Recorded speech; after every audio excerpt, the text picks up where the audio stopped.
Mishra Saraswati group of colleges के इस online class में आप सभी का स्वागत करते हैं।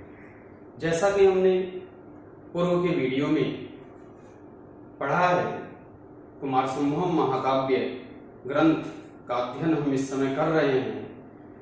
इसमें आज हम कुछ और श्लोकों का अध्ययन करेंगे कुमार संभवम महाकाव्य में। उसको मैं आपको लेके चलता हूं वहां पे। पहले जो भी श्लोक है उस श्लोक का थोड़ा सा हम यहाँ जिक्र करते हैं कि उस श्लोक में क्या क्या आज हमको पढ़ना है। यह हमारा उद्देश्य के रूप में हो जाता है कि आज हमारे श्लोक का यह यहाँ पे आपको पढ़ना है। पर्वतराज हिमालय, जो पर्वतराज हिमालय है, हिमालय की विशेषता के उपरांत हमने 1 से लेकर के 17 श्लोक तक हिमालय की विशेषता को पढ़ा, देखा, जाना।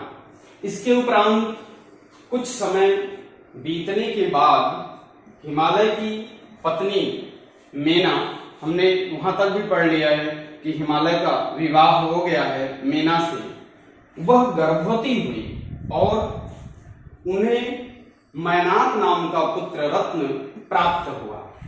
तत्पश्चात इसके बाद कुछ समय के पश्चात मेना पुनः गर्भ धारण की और इस बार उनके गर्भ में अलौकिक शक्ति के प्रतीक, जो पूर्व जन्म में भगवान शंकर की पत्नी थी सती के नाम से, वह मेना के गर्भ में आई।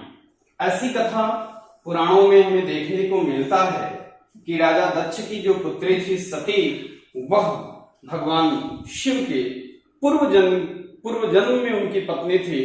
पुनः आज वह पार्वती के रूप में मेना के गर्भ में आएंगे। यहां तक आज हम अध्ययन करेंगे। जैसा कि हम लोग जानते हैं कि कुमार संभवम महाकाव्य प्रथम सर्ग उपजाति छंद में लिखा गया है। उपजाति छंद में सस्वर वाचन हम यहाँ इस श्लोक का करेंगे। काल क्रमेणा थतयो प्रवृत्ते स्वरूप योग्ये शुरत प्रसंगे। काल क्रमेणा थतयो प्रवृत्ते स्वरूप योग्ये शुरत प्रसंगे। मनोरमं यौवनमुद्वनत्या, मनोरमं यौवनमुद्वनत्या, गर्भो भवद्भूधरराजपत्न्या, गर्भो भवद्भूधरराजपत्न्या। यहाँ पे हम यहाँ अन्वय करेंगे। अथ, यहाँ कालक्रमेणाथ है, वहां से अलग कर लेंगे, अथ शब्द ले लेंगे। अथ मने इसके अनंतर, इसके बाद, यानी हिमालय और मेना के विवाह के उपरांत। हिमालय और मेना का विवाह पिछले श्लोक में हमने पढ़ा था, उसके लिए अथ शब्द आया कि इसके अनंतर, इसके बाद, काल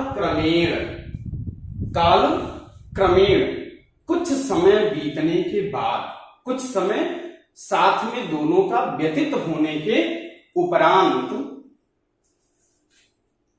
स्वरूप योग्य, तयो यहां से ले लेंगे। तयो माने दोनों, हिमालय और मेना दोनों स्वरूप योग्य, अपने स्वरूप के योग्य। कैसे? उन दोनों का जो स्वरूप है उस स्वरूप के योग्य सुरत प्रसंगे, सुरत प्रसंगे, अपने काम क्रीड़ा के प्रसंग में, अपने काम क्रीड़ा के अवसर में, अपने काम क्रीड़ा में संलिप्त समागम हुए। तयो स्वरूप योग्य सुरत प्रसंगे। जब सुरत प्रसंगे तक आपने देख लिया, प्रवृत्त हुए।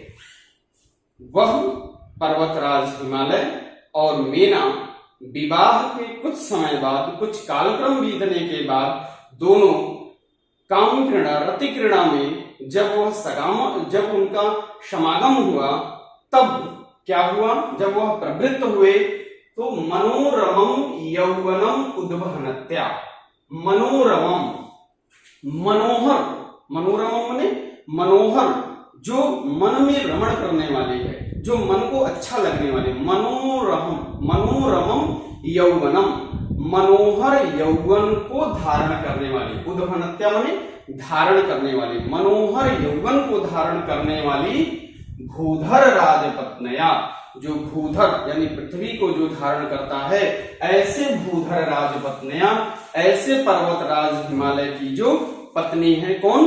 मेना, वह क्या होती है? गर्भो अभवत, गर्भ धारण की, उन्होंने गर्भ धारण किया। कौन? पर्वतराज हिमालय की जो पत्नी है मेना, वह मेना क्या हुई? गर्भवती हुई, अभवत गर्भवती। इसके बाद हम दूसरे श्लोक में देखेंगे, जो हमारा श्लोक संख्या 20 है, कुमार संभवम महाकाव्य के उपजाति छंद में, असूत साना गबधूप भोग्यम मैनाकयंबो निधिबद्ध सख्यम, अशूत साना गबधूप भोग्यम मैनाकंबो निधिबद्ध सख्यम, क्रुद्धे अपि पच्छिदीत्र शत्रौ अवेदनाज्ञां कुलिसच्छतानां। यहाँ जब मेना गर्भवती हो गई, तदुपरांत गर्भ धारण करने के बाद वह एक पुत्र को जन्म देंगे, और वह पुत्र कैसा है उसी के बारे में यहाँ बताया जा रहा है। तो सा शब्द का अर्थ हम पहले कर लेंगे। सा, वह मेना, शा माने वह पोस्ट में आप लिख सकते हैं मेना। यहाँ पे एक चीज हमें देख लेना है कि जो मैनाक है, मैनाक नाम का पुत्र उनका जन्म लेगा, तो मैनाक का यहाँ 3 विशेषण बताया गया कि वह जो पुत्र उत्पन्न होगा वह कैसा होगा, उसका विशेषण यहाँ दिया गया है। एक विशेषण दिया है नाग बधूप भोग्यम, यह पहला विशेषण, नाग बधूप भोग्यम। दूसरा विशेषण दिया है अंबो निधिबद्ध सख्यम, अंबो निधिबद्ध सख्यम, यह दूसरा विशेषण दिया।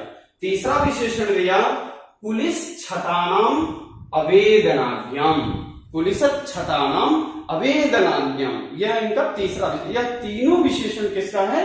इनके जो पुत्र उत्पन्न होगा उस पुत्र का। अब एक एक कहां अर्थ देखेंगे। सा, वह मेना, नाग बधूप भोग्यम, नाग कन्याओं के लिए, किसके लिए? नाग कन्या के विवाह करने के लिए, या नाग कन्या के उपभोग के लिए, उपभोग करने के लिए, उपभोग्यम दिया हुआ है। नाग बधू उपभोग्यम, नाग कन्या से विवाह करने वाले। दूसरा कहा अंबो निधिबद्ध सख्यम, अंबो माने जल, निधि खजाना यानी समुद्र के अर्थ में यहाँ तात्पर्य लिया गया है। अंबो निधि बद्ध सख्यम, समुद्र के साथ मित्रता स्थापित करने वाले। कौन? यह जो मैनाक होगा वह समुद्र के साथ क्या करेगा? मित्रता करेगा, मित्र होगा समुद्र का। एक इस पे बड़ा रोचक ही कथा है कि जब, अभी ये कथा आगे बतानी थी लेकिन अब जिक्र यहीं आ गया है तो यहीं आपको बता दे रहे हैं। पुराणों में ऐसा लिखा हुआ है कि जो मैनाक था, मैनाक ही केवल एक ऐसा पर्वत था जो इंद्र के प्रहार से बच गया था। बाकी सभी पर्वतों के पंखों को इंद्र ने क्या कर दिया था? काट दिया था। आप जानते हो न जानते हो, फिर भी यह जानते रहिए कि पहले पर्वतों के पंख हुआ करते थे और यह पर्वत जहां इनकी इच्छा होती थी उड़ करके चले जाते थे। एक बार इंद्र क्रुद्ध हुए और अपने वज्र के प्रहार से इनके पंखों को क्या कर दिया? काट दिया और इन्हें एक जगह स्थित कर दिया। उस समय केवल मैनाक ही ऐसा था जो समुद्र के मित्रता के कारण समुद्र में जाकर के छिप गया था, जिससे उसी के पंख केवल शेष बचे थे। बाकी जितने भी पर्वत खंड थे सभी के पंखों को इंद्र ने अपने वज्र के प्रहार से काट दिया था। इसीलिए दिया हुआ है तीसरा विशेषण पुलिस छतानाम अवेदनाज्ञा। इंद्र के वज्र के प्रहार से वह अनभिज्ञ, जान नहीं पाएगा, उसके दुख को नहीं जान पाएगा। पहला विशेषण नाग बधूप भोग्यम, सा वह मेना जिस पुत्र को जन्म देगी वह नाग बधूप भोग्यम होगा, नाग कन्या से विवाह करने वाले। अंबो निधिबद्ध सख्यम, समुद्र के साथ मित्रता करने वाला, मित्रता स्थापित करने वाला। और पच्छिदिः, पंखों को काटने वाले। अब यहां इंद्र का विशेषण दिया गया है पच्छिदे दिया हुआ है, इंद्र का यह विशेषण है। और वित्र शत्रु यह भी इंद्र का विशेषण है। वित्र शत्रु यानी वृत्त का जो शत्रु हो, और पच्छिदे जिसने पंख को काट दिया, जिसने पंख को काट दिया, ऐसे पच्छिदे और वित्र शत्रु, वित्र का जो शत्रु है और पच्छिदे जो पंखों को जिन्होंने काटा, क्रुद्धे अपि क्रुद्ध होने पर भी, क्रुद्धे अपि क्रुद्ध होने पर भी पुलिस छतानाम अवेदनाज्ञम, उनके वज्र के प्रहार से यह जो मैनाक होगा वह क्या होगा, अनभिज्ञ होगा, उसके दुख को नहीं जान पाएगा, उसके दुख को यह जान ही नहीं सकता। और इसीलिए दिया हुआ है गेयम, गेयम माने होता है जानने वाला, और अवेदनाम गेयम जो उस कष्ट को नहीं जान सकता, अवेदनाज्ञम इसीलिए शब्द लिखा हुआ है। कौन? मैनाक असूतः, ऐसे मैनाक को उन्होंने उत्पन्न किया, ऐसे मैनाक का उन्होंने जन्म दिया जो नाग वधू को भोग्यम होगा, नाग कन्याओं के विवाह करने योग्य होगा, समुद्र के साथ मित्रता करने वाला होगा, और पंखों के काटने और वित्र शत्रु, वृत्त के जो शत्रु हैं, क्रुद्धे अपि क्रुद्ध होने पर भी कुलिस छटानाम अवेदनाज्ञम, इंद्र के वज्र के प्रहार से अनभिज्ञ मैनाकम अशुतः, मैनाक जन्म या मैनाक का जन्म हुआ। किसके गर्भ से? मीना के गर्भ से। किसके गर्भ से हुआ? मीना के गर्भ से मैनाक जन्म लिया। तो यह एक कथा थी जो यहाँ पे कालिदास ने इंद्र के बारे में थोड़ा सा बताया कि इंद्र कैसे उन पर्वतों के पंखों को काट दिया था, जिससे आज वह अवतिष्ठित हैं, एक जगह स्थित।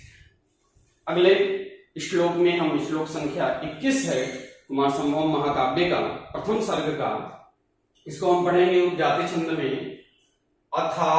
अथावमानेन पितुः प्रयुक्ता दक्षस्य कन्या भव पूर्व पत्नी, सती सती योग विशिष्ट देहा, ताम जन्मने शैलबधू प्रपेदे, ताम जन्मने शैलबधू प्रपेदे। यहाँ पे अथ, इसके अनंतर, इसके बाद दक्षस्य कन्या, दक्ष की कन्या। दक्ष को आप जानते होंगे कि जो राजा दक्ष हैं वह ब्रह्मा के अंगूठे से उत्पन्न हुए हैं, और उनकी 16 पुत्रियां थीं। दक्ष और प्रसूति, उनकी पत्नी का नाम, दक्ष के पत्नी का नाम प्रसूति था, और दक्ष और प्रसूति से 16 कन्या उत्पन्न हुई थी। उसमें से एक कन्या सती थी, जिनका विवाह भगवान शंकर से हुआ था। उसी सती के बारे में एक बार दिया हुआ। सती सती यहाँ 2 बार है, यमक अलंकार है। तो एक सती का अर्थ होगा जो भगवान शंकर की पत्नी सती थी, और एक सती का अर्थ होगा कि वह क्या हो गई, सती हो गई। सती सती, इस पे अभी हम विशेष ध्यान रखेंगे, देखेंगे, पढ़ेंगे। तो अथावमानेन पितुः प्रयुक्ता दक्षस्य कन्या, तो अथ मने इसके अनंतर, इसके बाद। कथा थोड़ी और जब आगे बढ़ी, जब मैनाक जन्म ले लिया, उसके बाद फिर दोबारा इनके गर्भ में कोई आने वाला है, उसी के बारे में यहाँ बताया जा रहा है। अथ दक्षस्य कन्या, दक्ष की पुत्री, भव पूर्व पत्नी सती। भव ने पहले, पूर्व पत्नी, सती जो भगवान शंकर के पूर्व जन्म की पत्नी थी सती। पितु जो षष्ठी और पंचमी में, पितृ शब्द का षष्ठी और पंचमी में आप देखेंगे तो पितु बनता है, पितु रूप वहां बनता है। तो पितु प्रयुक्ता, पितु पिता के, प्रयुक्त, अवमाननेन प्रयुक्ता, यहां से अवमाननेन ले लेंगे, अवमाननेन प्रयुक्ता। अवमाननेन अपमान करने से। यह भी एक कथा है पुराणों में। ऐसा कहा जाता है कि जो दक्ष थे प्रजापति, उन्होंने यज्ञ किया था, और यज्ञ में समस्त देवी देवताओं को उन्होंने बुलाया था, लेकिन अपने दामाद, जो उनके दामाद थे भगवान शंकर को उन्होंने नहीं बुलाया था, उनको स्थान वहां यज्ञ में नहीं दिया था।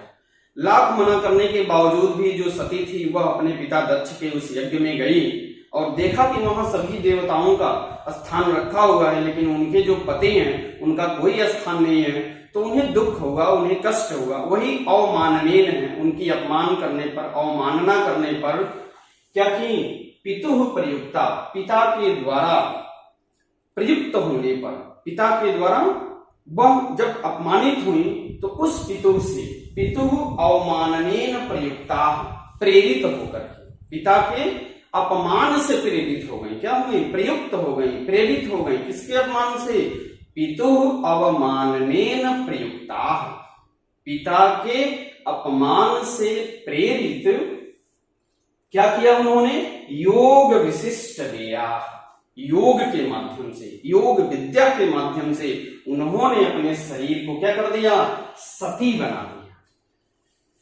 अपने योग के बल से अपने शरीर का क्या कर दिया, त्याग कर दिया। वहां जब देखा उस यज्ञ में तो यज्ञ में उनका बहुत अपमान हो रहा था, इस कारण उन्होंने अपने पिता के उस यज्ञ को उन्होंने विध्वंस कर दिया, उस यज्ञ को परिपूर्ण नहीं होने दिया। ऐसे वह सती हो गई, जन्मने ताम शैल बधुम प्रपेदे। ऐसी जो सती थी वह सती पूर्व जन्म में भगवान शंकर की पत्नी थी और अपने प्राण को त्याग करके सती हो गई। ता जन्मने, जन्मने ताम शैल बधुम प्रपेदे, जन्म लेने के लिए ताम, उस मेना के गर्भ में पुनः क्या हुई, शैल बधुम, शैल बधुम दिया हुआ है, शैल मने पर्वत, बधुम मने उनकी जो पत्नी है, यानी पर्वतराज हिमालय की पत्नी, मेना हो जाएगा शैल बधुम प्रपेदे, उनके गर्भ में पुनः वह स्थापित हुई, पुनः उनके गर्भ में आई। कौन, पार्वती। अब इससे पहले मैनाक आया था, मैनाक के बाद तुरंत 21वें श्लोक में जो पार्वती हैं वह अब यहाँ आएंगी। अभी पार्वती नामकरण आगे होगा, लेकिन यह जानते रहिए कि भवपूर्व पत्नी सती, वह भगवान शिव की पूर्व पत्नी सती हैं और राजा दक्ष की कन्या हैं, जो अपने पिता की अवज्ञा के कारण, अपने पिता के अपमान के कारण उन्होंने अपने शरीर का त्याग कर दिया है। आज वह पुनः उस मेना भूधर राज पत्नी के गर्भ में आ रही है। इसी के साथ मैं पुनः आपसे मुलाकात होगी हमारे अगले वीडियो में। तब तक के लिए नमः संस्कृताय। मित्रों नमो नमः। मैं doctor Suryabhan Mishra Saraswati group of colleges के इस ऑनलाइन क्लास में आप सभी का स्वागत करते हैं। जैसा कि हमने पूर्व के वीडियो में पढ़ा है, कुमार संभवम महाकाव्य ग्रंथ का अध्ययन हम इस समय कर रहे हैं। इसमें आज हम कुछ और श्लोकों का अध्ययन करेंगे कुमार संभवम महाकाव्य में। उसको मैं आपको लेके चलता हूं वहां पे। पहले जो भी श्लोक है उस श्लोक का थोड़ा सा हम यहाँ जिक्र करते हैं कि उस श्लोक में क्या क्या आज हमको पढ़ना है। यह हमारा उद्देश्य के रूप में हो जाता है कि आज हमारे श्लोक का यह यहाँ पे आपको पढ़ना है। पर्वतराज हिमालय, जो पर्वतराज हिमालय है, हिमालय की विशेषता के उपरांत हमने 1 से लेकर के 17 श्लोक तक हिमालय की विशेषता को पढ़ा, देखा, जाना। इसके उपरांत कुछ समय बीतने के बाद हिमालय की पत्नी मेना, हमने वहां तक भी पढ़ लिया है कि हिमालय का विवाह हो गया है मेना से। वह गर्भवती हुई और उन्हें मैनाक नाम का पुत्र रत्न प्राप्त हुआ। तत्पश्चात, इसके बाद कुछ समय के पश्चात मेना पुनः गर्भ धारण की और इस बार उनके गर्भ में अलौकिक शक्ति के प्रतीक, जो पूर्व जन्म में भगवान शंकर की पत्नी थी सती के नाम से, वह मेना के गर्भ में आई। ऐसी कथा पुराणों में हमें देखने को मिलता है कि राजा दक्ष की जो पुत्री थी सती, वह भगवान शिव के पूर्व जन्म में उनकी पत्नी थी। पुनः आज वह पार्वती के रूप में मेना के गर्भ में आएंगे यहाँ तक आज हम अध्ययन करेंगे। जैसा कि हम लोग जानते हैं कि कुमार संभवम महाकाव्य प्रथम सर्ग उपजाति छंद में लिखा गया है। उपजाति छंद में सस्वर वाचन हम यहाँ इस श्लोक का करेंगे। काल क्रमेणा थतयो प्रवृत्ते स्वरूप योग्ये शुरत प्रसंगे। काल क्रमेणा थतयो प्रवृत्ते स्वरूप योग्ये शुरत प्रसंगे। मनोरमं यौवनमुद्वनत्या मनोरमं यौवनमुद्वनत्या गर्भो भवद्भूधरराजपत्न्या गर्भो भूधरराजपत्न्या। यहाँ पे हम यहाँ अन्वय जब करेंगे अथ, यहाँ कालक्रमेणाथ है, वहां से अलग कर लेंगे, अथ शब्द ले लेंगे। अथ मने इसके अनंतर, इसके बाद, यानी हिमालय और मेना के विवाह के उपरांत। हिमालय और मेना का विवाह पिछले श्लोक में हमने पढ़ा था, उसके लिए अथ शब्द आया कि इसके अनंतर, इसके बाद काल क्रमेण कुछ समय बीतने के बाद, कुछ समय साथ में दोनों का व्यतीत होने के उपरांत स्वरूप योग्य, तयो यहां से ले लेंगे, तयो माने दोनों, हिमालय और मेना दोनों स्वरूप योग्य, अपने स्वरूप के योग्य। कैसे? उन दोनों का जो स्वरूप है उस स्वरूप के योग्य सुरत प्रसंगे, सुरत प्रसंगे, अपने काम क्रीड़ा के प्रसंग में, अपने काम क्रीड़ा के अवसर में, अपने काम क्रीड़ा में संलिप्त समागम हुए। तयो स्वरूप योग्य सुरत प्रसंगे।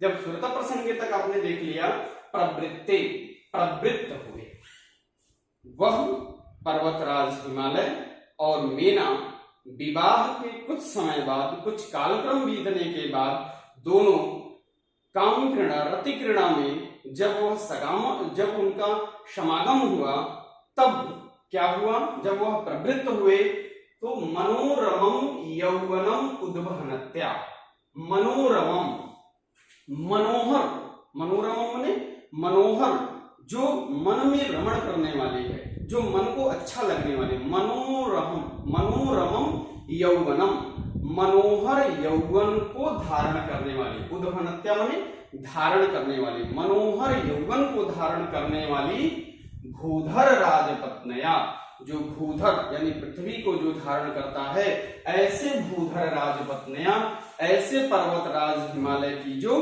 पत्नी है, कौन? मेना, वह क्या होती है? गर्भो अभवत, गर्भ धारण की, उन्होंने गर्भ धारण किया। कौन? पर्वतराज हिमालय की जो पत्नी है मेना, वह मेना क्या हुई? गर्भवती हुई, अभवत गर्भवती।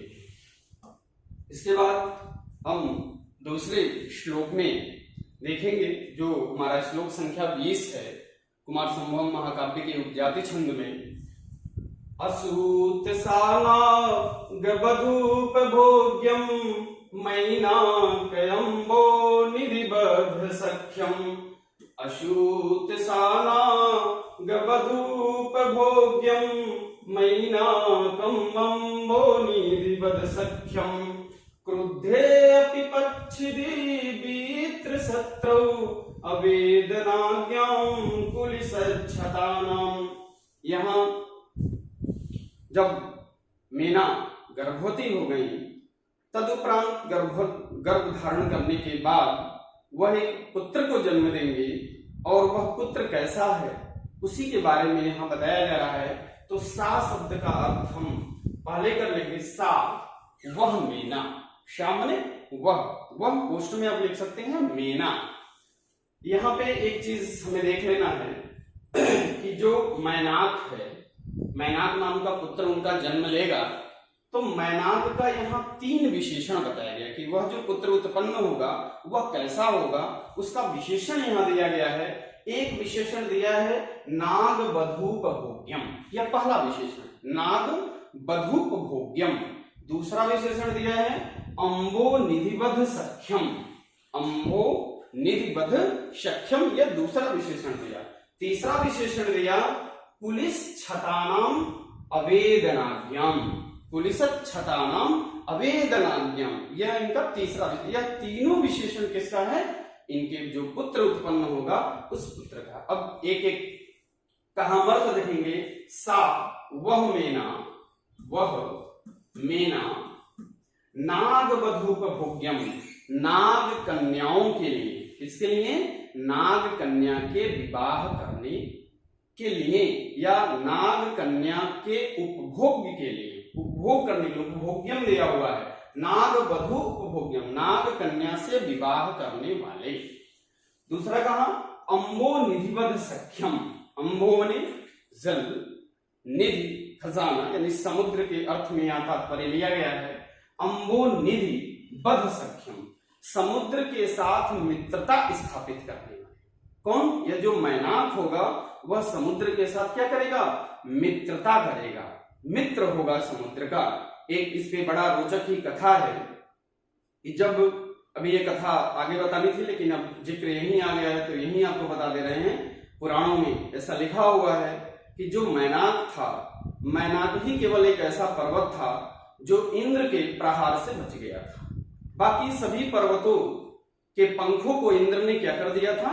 काट दिया था। आप जानते हो न जानते हो, फिर भी यह जानते रहिए कि पहले पर्वतों के पंख हुआ करते थे और यह पर्वत जहां इनकी इच्छा होती थी उड़ करके चले जाते थे। एक बार इंद्र क्रुद्ध हुए और अपने वज्र के प्रहार से इनके पंखों को क्या कर दिया?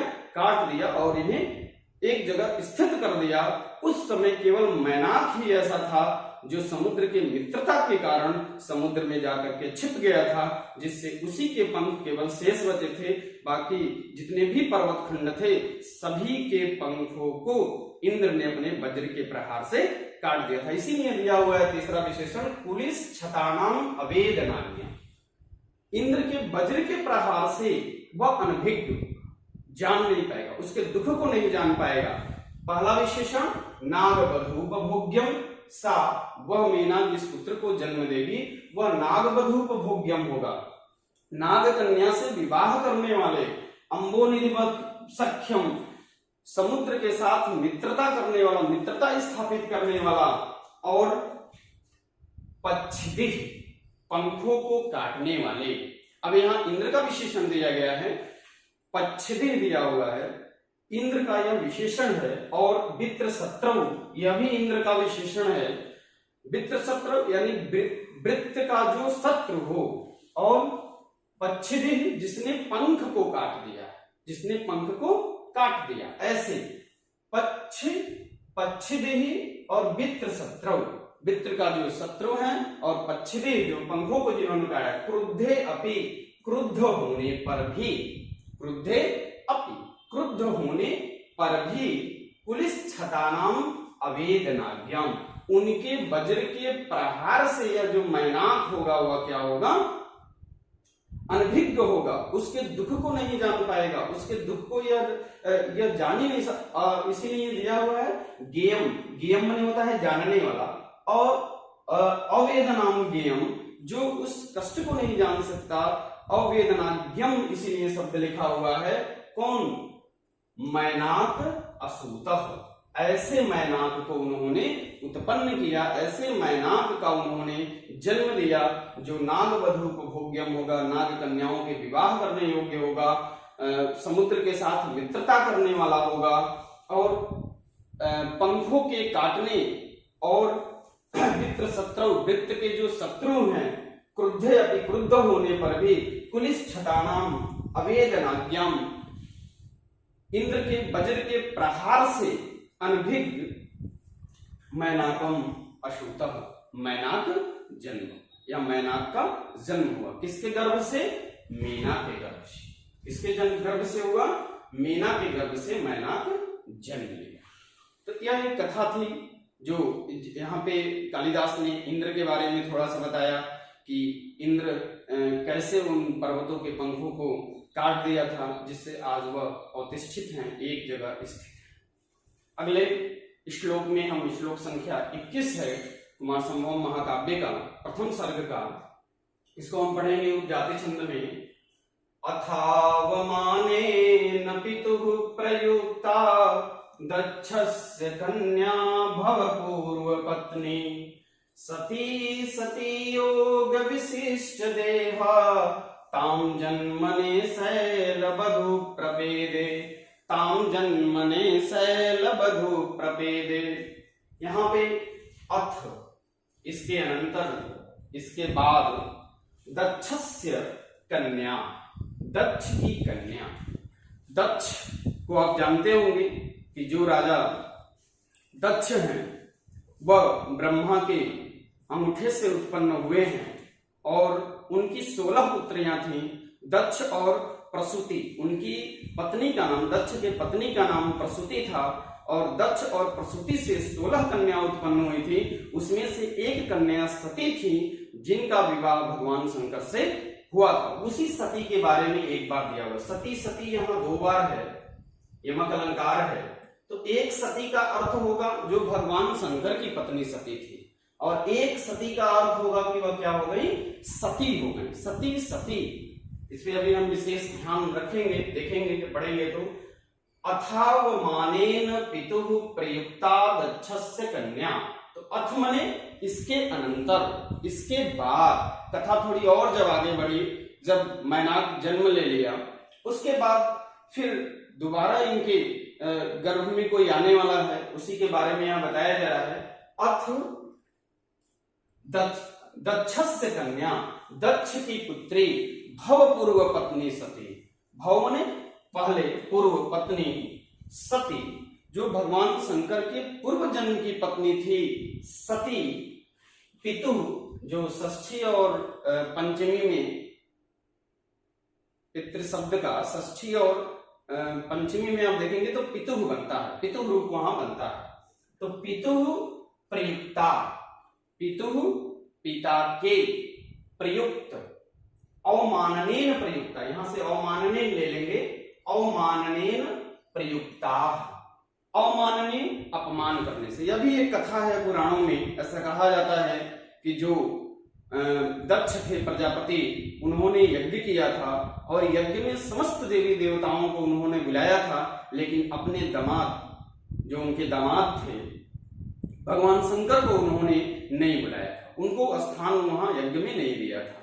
लाख मना करने के बावजूद भी जो सती थी वह अपने पिता दक्ष के उस यज्ञ में गई और देखा कि वहां सभी देवताओं का स्थान रखा हुआ है, लेकिन उनके जो पति हैं उनका कोई स्थान नहीं है, तो उन्हें दुख होगा, उन्हें कष्ट होगा। वही अवमाननीय है, उनकी अपमान करने पर, अवमानना करने पर क्या की, पितुः प्रयुक्ता, पिता के द्वारा प्रयुक्त होने पर, पिता के द्वारा वह जब अपमानित हुई तो उस पितु से, पितुः अवमाननेन प्रयुक्ता, प्रेरित होकर, पिता के अपमान से प्रेरित हो गई। क्या हो गई, प्रयुक्त हो गई, प्रेरित हो गई। किसके अपमान से, पितुः अवमाननेन प्रयुक्ता, पिता के अपमान से प्रेरित क्या किया उन्होंने, योग विशिष्ट दिया, योग के माध्यम से, योग विद्या के माध्यम से उन्होंने अपने शरीर को क्या कर दिया, सती बना दिया। अपने योग के बल से अपने शरीर का क्या कर दिया, त्याग कर दिया। वहां जब देखा उस यज्ञ में, तो यज्ञ में उनका बहुत अपमान हो रहा था, इस कारण उन्होंने अपने पिता के उस यज्ञ को उन्होंने विध्वंस कर दिया, उस यज्ञ को परिपूर्ण नहीं होने दिया। ऐसे वह सती हो गई। जन्मने ताम शैलबधुम प्रपेदे, ऐसी जो सती थी वह सती पूर्व जन्म में भगवान शंकर की पत्नी थी और अपने प्राण को त्याग करके सती हो गई। ता जन्मने, जन्मने ताम शैलबधुम प्रपेदे, जन्म लेने के लिए ताम, उस मेना के गर्भ में पुनः क्या हुई, शैलबधुम, शैलबधुम दिया हुआ है। शैल मने पर्वत, बधुम मने उनकी जो पत्नी है, यानी पर्वतराज हिमालय की पत्नी, मेना हो जाएगा शैलबधुम प्रपेदे, उनके गर्भ में पुनः वह स्थापित हुई, पुनः उनके गर्भ में आई। कौन, पार्वती। अब इससे पहले मैनाक आया था, मैनाक के बाद तुरंत 21वें श्लोक में जो पार्वती हैं वह अब यहाँ आएंगी। अभी पार्वती नामकरण आगे होगा, लेकिन यह जानते रहिए कि भवपूर्व पत्नी सती, वह भगवान शिव की पूर्व पत्नी सती हैं और राजा दक्ष की कन्या हैं, जो अपने पिता की अवज्ञा के कारण, अपने पिता के अपमान के कारण उन्होंने अपने शरीर का त्याग कर दिया है। आज वह पुनः उस मेना भूधर राज पत्नी के गर्भ में आ रही हैं।